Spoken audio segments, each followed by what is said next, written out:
I was reading a highly reputable business paper recently, front page, section A, the whole front section of the paper and the front page of it, and a couple of articles across that front page and section A got my attention. One was how the Biden administration was slowing oil leasing on federal lands more than any administration at this point in a term since World War II. Now that, of course, curtails supplies of things like oil and natural gas. Then there was another headline about permitting reform and how whatever backroom deal Senator Manchin struck with fellow Democrats, it's not going to allow for the completion of certain pipelines that have been held up by government, environmentalists, and lawsuits for years now, which also, of course, is going to curtail supply of oil and natural gas.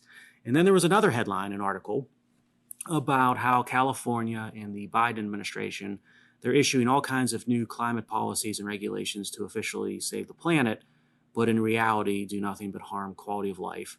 All, of course, will end up resulting in creating energy scarcity and curtailing supplies of oil and natural gas.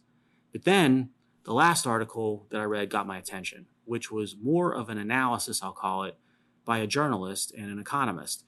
And it was discussing inflation and in a discussion about what to do about inflation to get it under control.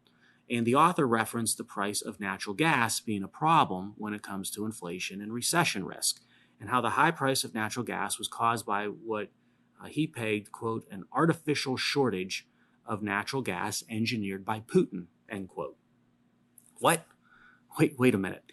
Either the author is very confused on cause and effect, or the author knows better and is towing the ideological talking points for the cause of the left, because there is indeed an artificial shortage of natural gas.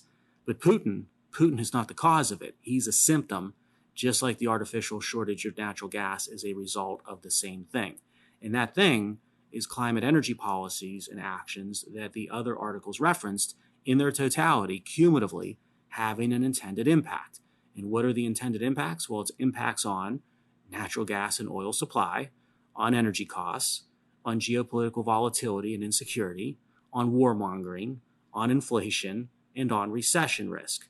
So environmentalists and the climate czar and the left and the Biden administration and the UN, all those code redders, they caused this current global mess we're in with their damaging prescriptions and policies. You remove the policies and watch that artificial shortage of energy disappear quickly. And inflation will then disappear with it. And until you remove this form of state intervention under cover of saving the planet and allow the free market and the private sector to do what they do, until you do those things, the symptoms will not go away and the symptoms are only going to get worse.